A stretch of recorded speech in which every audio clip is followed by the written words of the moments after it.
Hello everyone, this is Akshita and welcome back to my channel. In this video, we are going to cover chapter Indigo of class 12th English. तो चलिए फिर शुरू करते हैं.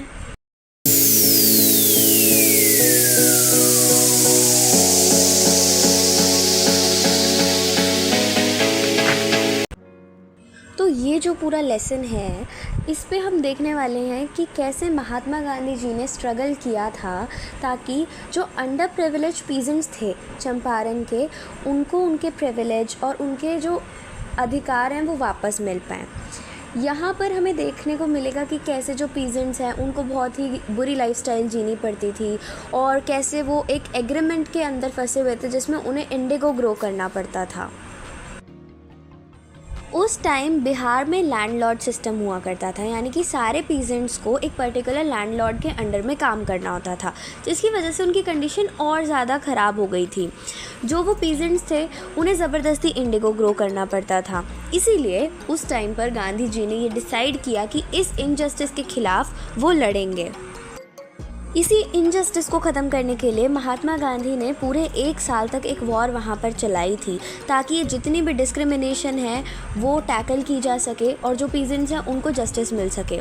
और इसने help करी थी पीजेंट्स को करेजियस बनाने में. उनके अंदर हिम्मत आ गई थी, उन्हें अवेयरनेस मिल गई थी कि क्या उनके फंडामेंटल राइट्स हैं और किस तरह से वो उन्हें यूज़ कर सकते हैं अपने आप की प्रोटेक्शन के लिए और अपने आप को एक्सप्लॉयटेशन से बचाने के लिए. और सिर्फ इन्हीं चीज़ों पर नहीं, गांधी जी ने सोशल इश्यूज़ को भी वहाँ पर टुक अप किया था, जिसमें उन्होंने प्रोवाइड की थी एजुकेशन, हेल्थ, हाइजीन और उनको सेल्फ़ कॉन्फिडेंस के बारे में समझाया था ताकि उनकी लाइफस्टाइल बेटर हो सके और उनको हर एक चीज़ के बारे में एक अवेयरनेस मिल सके और एक अच्छी लाइफस्टाइल जो कि वो लोग डिज़र्व करते हैं वो मिल सके. तो ये स्टोरी सेट की गई है 1916 में, जब गांधी जी ने स्टार्ट किया, एक स्टेप लिया पुअर पीजेंट्स की हेल्प करने के लिए चंपारण के. यहाँ पर हमें पता चलेगा कि किस तरह से उन्होंने स्ट्रगल किया ताकि उनको जस्टिस मिल पाए, इक्वालिटी हो पाए. अब यहाँ पर प्रॉब्लम क्या थी. ये जो चंपारण है ये एक बहुत बड़ी स्टेट है जहाँ के ओनर उस टाइम पर इंग्लिशमैन हुआ करते थे और जो वर्कर्स थे वो इंडियन टेनेंट्स थे. यहाँ पर जो चीफ कमर्शियल क्रॉप था वो था इंडिगो. इसीलिए वहाँ के जो लैंडलॉर्ड्स थे वो टेनेंट्स को बोलते थे कि आप 15% इंडिगो ही प्लांट करेंगे और फिर उस पूरी हार्वेस्ट को आप हमें सबमिट करेंगे in the form of rent. और इसी लॉन्ग टर्म एग्रीमेंट में वो जो इंडियन टेनेंट्स थे वो फंसे हुए थे. कुछ टाइम बाद जर्मनी ने सिंथेटिक इंडिगो बनाना शुरू कर दिया, जिसकी वजह से अब ब्रिटिशर्स को इंडिगो की क्रॉप की ज़रूरत ही नहीं थी क्योंकि उन्हें बहुत ही कम प्राइस में बाहर से एक सिंथेटिक इंडिगो मिल रहा था. इसीलिए वो चाहते थे कि ये जो 15% का एग्रीमेंट है उनका पुअर पीजेंट्स के साथ उसे ख़त्म कर दिया जाए. और उसे ख़त्म करने के लिए भी उन्होंने क्या करा, उन्होंने कंपेंसेशन डिमांड करना शुरू कर दिया. यानी कि बोला कि अब तो हम आपसे इंडिगो नहीं ले रहे हैं तो अब आपको इस चीज़ का भी कंपेंसेशन देना पड़ेगा, इस चीज़ की भी पैसे देने पड़ेंगे. जिसमें कुछ जो अनएजुकेटेड पीजेंट्स थे वो अग्री कर गए और कुछ ऐसे थे जिन्होंने एग्री नहीं करा. यहीं पर एक शेयर क्रॉपर होते हैं जिनका नाम होता है राजकुमार शुक्ला. वो एक मीटिंग अरेंज करते हैं गांधी जी के साथ, जिसमें वो अपने सारे इश्यूज, सारी स्टोरी उनको बताते हैं. उन्हें बताते हैं कि कैसे कितने लंबे टाइम से उनके साथ इनजस्टिस हो रहा है और गांधी जी को इंसिस्ट करते हैं कि वो चंपारण में आएँ और उनकी हेल्प करें, जिस पर गांधी जी भी एग्री कर जाते हैं और एक ट्रेन बोर्ड करते हैं पटना के लिए, जो कि बिहार में ही है. वहाँ पर राजकुमार शुक्ला गांधी जी की हेल्प करते हैं राजेंद्र प्रसाद के घर पर जाने के लिए, जो कि एक लॉयर हैं. जैसे गांधी जी बहुत ही सिंपली ड्रेस होते थे तो जो राजेंद्र प्रसाद के घर के बाहर सर्वेंट्स खड़े थे उन्हें लगता है कि वो पुअर हैं, जिसकी वजह से गांधी जी को वहाँ पर एंट्री नहीं मिलती. यहीं से गांधी जी को पता चलता है कि कैसे हमारी सोसाइटी में सिर्फ यही एक प्रॉब्लम नहीं है जो कि इंग्लिशमैन क्रिएट कर रहे हैं, उसके साथ साथ किस तरह से किसी के भी कपड़ों को देखकर भी उन्हें जज किया जाता है और एंट्री मिलने तक से मना कर दिया जाता है.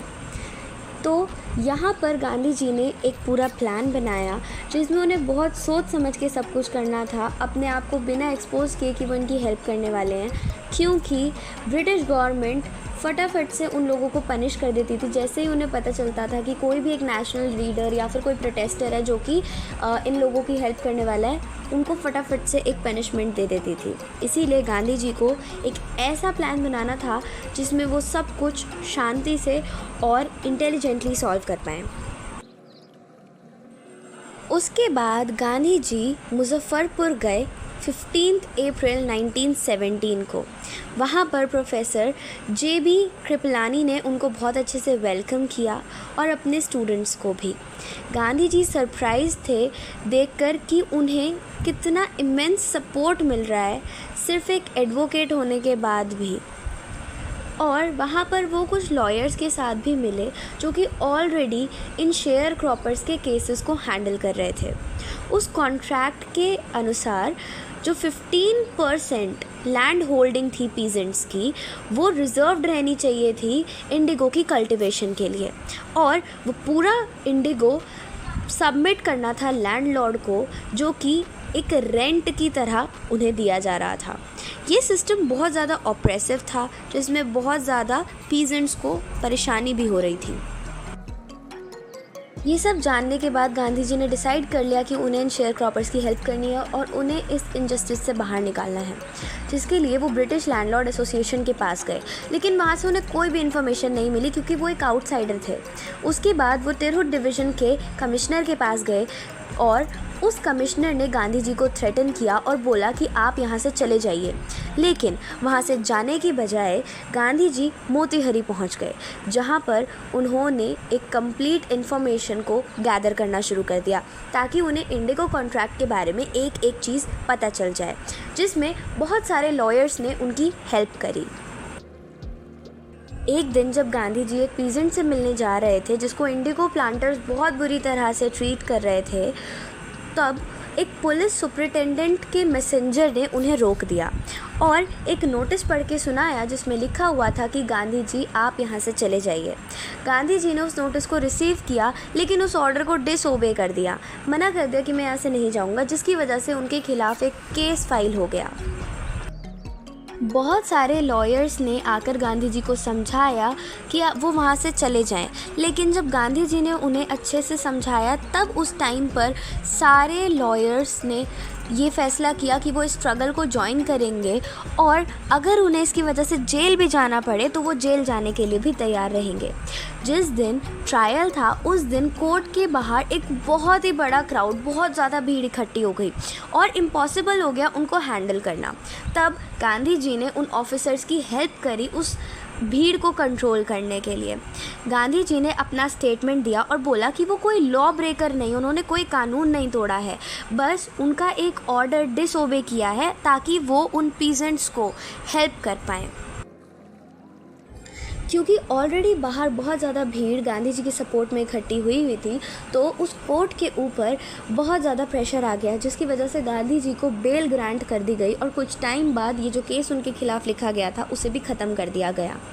जिसके बाद गांधी जी और उनके साथियों ने इस इंडिगो कॉन्ट्रैक्ट से रिलेटेड जितनी भी इंफॉर्मेशन थी उसे गैदर किया, कैसे इसका गलत इस्तेमाल हो रहा है वो पता किया और एक कमीशन सेट किया ताकि इस मैटर में थोड़ा सा दखल अंदाज़ी की जाए और ये जो गलत इस्तेमाल इस कॉन्ट्रैक्ट का किया जा रहा है वो ख़त्म हो सके।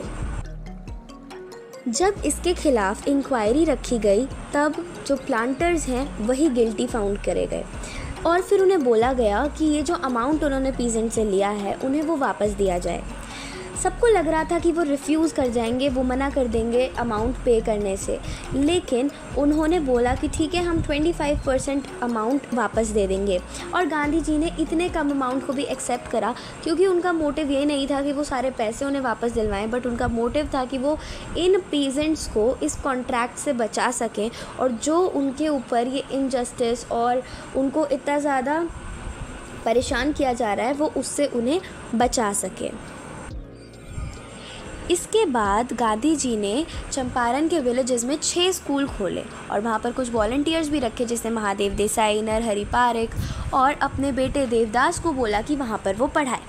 कस्तूरबा बाई जो कि गांधी जी की वाइफ थी, वो वहाँ पर पर्सनल हाइजीन सिखाया करती थी। और इन वॉलंटियर्स की हेल्प से डॉक्टर्स भी वहाँ पर आए, जिन्होंने वहाँ पर मेडिकल फैसिलिटीज़ प्रोवाइड करी और वहाँ की कंडीशंस को और ज़्यादा अच्छा करा। उसी टाइम पर एक पीस मेकर एंड्रयूज़ ने बोला कि वो चंपारण आश्रम में वॉलंटियर करना चाहते हैं, जिसके बाद वहाँ पर रहने वाले इंडियंस को लगा कि that would be a very good option, क्योंकि उन्हें एक इंग्लिशमैन का भी सपोर्ट मिल जाएगा और वो ज़्यादा स्ट्रॉन्ग हो जाएंगे उसके सपोर्ट से। लेकिन गांधी जी ने मना कर दिया, क्योंकि वो चाहते थे कि इंडियन सेल्फ रिलायंस सीखें और वो ये सीखें कि उन्हें किसी के ऊपर डिपेंड होने की ज़रूरत नहीं है, वो खुद ही इनफ है हर चीज़ से लड़ने के लिए, हर चीज़ को फेस करने के लिए। राइटर को गांधी जी बताते हैं कि जब वो इस चंपारण इंसिडेंट को फेस कर रहे थे तो उस टाइम उन्हें ये रियलाइज़ हुआ कि उन्हें ब्रिटिशर्स की एडवाइस की या फिर ब्रिटिशर्स की ऑर्डर्स की क्यों ज़रूरत है, जबकि ब्रिटिशर्स ही तो दूसरी कंट्री से इंडिया में आए हैं। तो उन्हें हमारी एडवाइस की ज़रूरत होनी चाहिए, ना कि हमें उनकी। और वहीं से उन्हें खुद भी वो सेल्फ़ रिलायंस का लेसन मिला और उन्हें ये रियलाइज़ हुआ कि उन्हें उनकी किसी भी बात मानने की ज़रूरत नहीं है, क्योंकि हम अपनी कंट्री में रह रहे हैं और वो दूसरी कंट्री से हमारी कंट्री में आए हैं। तो इस स्टोरी का कंक्लूजन यही है कि हमने देखा कि कैसे गांधी जी ने सिर्फ इंडिया को फ्री करने में हेल्प नहीं किया, बल्कि उन्होंने इस कंट्री में बेटरमेंट भी लाने की कोशिश की। सोचा कि किस तरह से ज़्यादा एजुकेशन, हाइजीन और सोशल अवेयरनेस लोगों में लाई जाए, लोगों को अपने राइट्स का पता चले और वो सेल्फ रिलायंस सीखें, किसी पर डिपेंडेंट ना हो, निडर हों, अपनी लड़ाई खुद लड़ें और अपने आप को किसी से भी कम ना समझें। So that's all for this video. I hope you liked it. आपको सब कुछ अच्छे से समझ आया होगा, सब कुछ क्लियर हुआ होगा। अगर वीडियो पसंद आई हो तो वीडियो को लाइक करें, चैनल को सब्सक्राइब करें, अपने फ्रेंड्स के साथ वीडियो को शेयर करें, बेस्ट पार्ट कमेंट करें और ये भी ज़रूर बताएं कि आपको नेक्स्ट वीडियो कौन से चैप्टर पर चाहिए। Thanks for watching.